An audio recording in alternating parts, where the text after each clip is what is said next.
Salut les découvreurs, j'espère que vous allez bien, c'est Vincent de les-découvreurs.com. Aujourd'hui dans cette vidéo, je vous explique pourquoi et comment savoir dire non.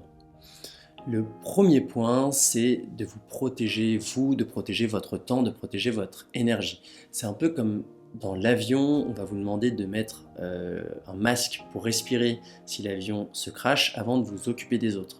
Donc on peut se dire de manière intuitive que dire oui en permanence aux autres, c'est leur rendre service, mais si vous voulez rendre service aux autres, d'abord, charité bien ordonnée commence par soi-même. Donc protégez-vous, vous êtes en droit de dire non.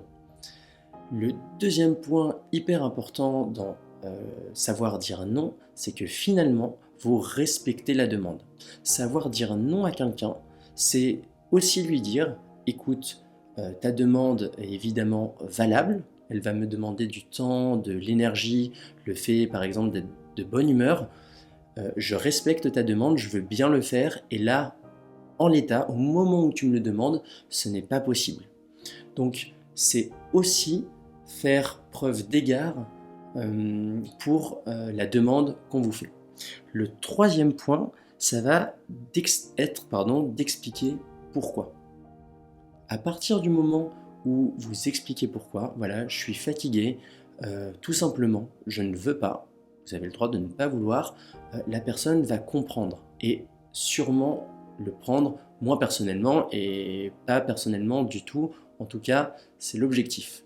Le quatrième point, ça va d'être de protéger la relation en quelque sorte, parce que si vous dites oui à quelqu'un en permanence, ça peut finir par vous crisper.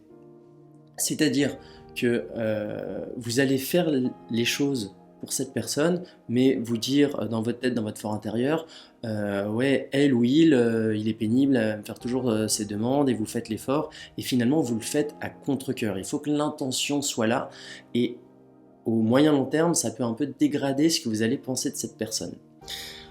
Enfin, la cinquième étape, le cinquième point, c'est de toujours proposer une alternative, en tout cas quand c'est possible. Par exemple, quelqu'un qui vous propose de la voir avec un groupe d'amis, écoute, moi ça me ferait super plaisir de te voir, mais si ça te gêne pas, je préférerais qu'on se voit seul à seul. C'est possible.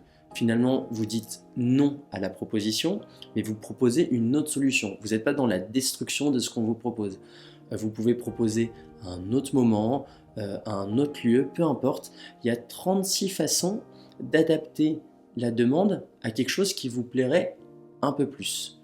Donc là aussi, évidemment, échangez. En conclusion, il ne faut pas avoir de scrupules, de complexes à dire non. À nouveau, par rapport aux 5 points que je vous ai cités, c'est des choses positives, il y a du respect, il y a de l'altruisme, donc n'ayez pas peur de dire non. Si tu as regardé cette vidéo, c'est que tu veux progresser, c'est que tu as de l'ambition pour ta vie. Et pour ça, je t'offre mon livre « Devenir son propre héros et mériter sa vie rêvée » dans la description. Donc je te souhaite bonne lecture et à très bientôt.